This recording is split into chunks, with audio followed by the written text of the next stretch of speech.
Ici, au détour, le fait que ça soit presque uniquement des membres qui donnent du temps bénévolement, ça c'est un des aspects les plus importants pour être capable d'abaisser les prix de la nourriture.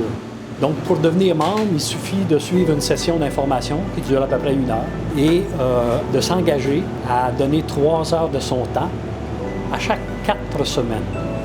Donc on a 3 équipes à chaque jour qui rentrent ici, donc des équipes de 3 personnes qui font fonctionner l'épicerie. Dans la belle saison, ça veut dire entre le mois de juin et le mois de novembre à peu près, où là on a des produits qui sont presque à 100% locaux, donc on peut dire 90-95%.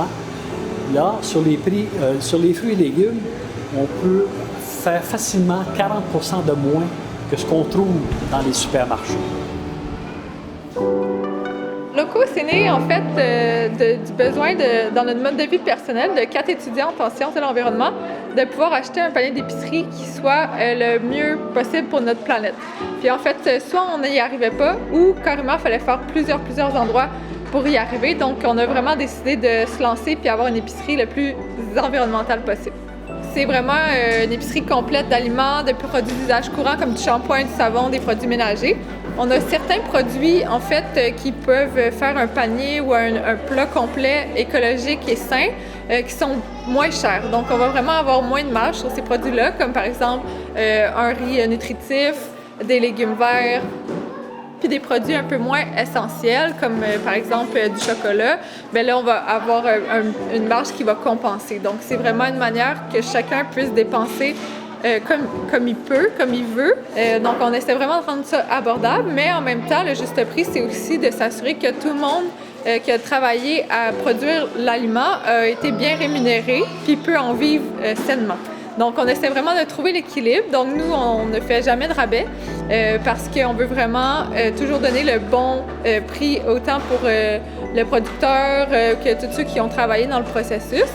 Puis, quand on voit des prix des fois vraiment bas, bien on peut pas, nous, ailleurs, on n'arrive pas à comprendre comment tout le monde a bien pu être rémunéré puis traité dans la production de cet aliment-là. La ferme des Arpents Roses, c'est une petite ferme diversifiée. On y produit des légumes certifiés biologiques, puis on y élève des cochons élevés au pâturage. Moi, je travaille 10 mois par année à temps plein, là, plus que temps plein sur ma ferme. Puis j'arrive à me tirer un salaire de 20 000 $ au bout de 8 ans. Puis je me paye pas de retraite, je me paye pas rien, tu sais. Puis je suis peut-être mal placé pour m'auto-juger, mais j'ai l'impression que mon travail a une valeur. Puis que ce que je fais, je fournis de la bouffe en crime là, pour beaucoup de monde, là, tu sais. Puis que mes employés, j'ai du mal à les payer plus que 15 $ de l'heure. Je trouve ça injuste, en fait, que même au bout de 5 ans, mon employé qui est là depuis le plus longtemps, c'est sa 6e année, puis je suis capable de le payer 16,50 $. Tu sais, si moi je suis capable d'augmenter mon prix, c'est directement la main-d'œuvre qui aurait un meilleur salaire. T'sais. Une augmentation de 30 à 40 % des produits maraîchers, c'est certain que ça serait bienvenu, mais sauf qu'en même temps, c'est ça.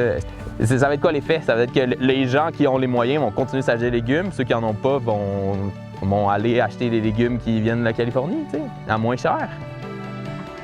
Je ne sais pas ce serait quoi un juste prix, mais je trouve que ça n'a pas de sens que l'agriculture soit pas valorisée plus que ça, parce que l'agriculture, c'est un métier, il y a un savoir-faire qui va avec ça. Quand on négocie, en fait, l'achat de fruits et de légumes, surtout dans la belle saison, entre juin et novembre, c'est surtout avec des producteurs locaux. Et bon, évidemment, les producteurs locaux, ce qu'ils cherchent, c'est vendre, mais pour être capable d'avoir un revenu raisonnable, pour être capable de continuer. Pour nous autres, ça nous apparaît effectivement, mettons, une notion de juste prix. Alors, c'est de trouver une manière de rendre les produits écologiques, biologiques abordables pour tous. On pense que ça ne devrait pas être un bien de luxe de pouvoir s'alimenter de manière durable, autant pour notre santé que pour notre environnement. Puis encore une fois, comme je vous ai dit, de s'assurer que tout le monde dans la chaîne a bien été rémunéré.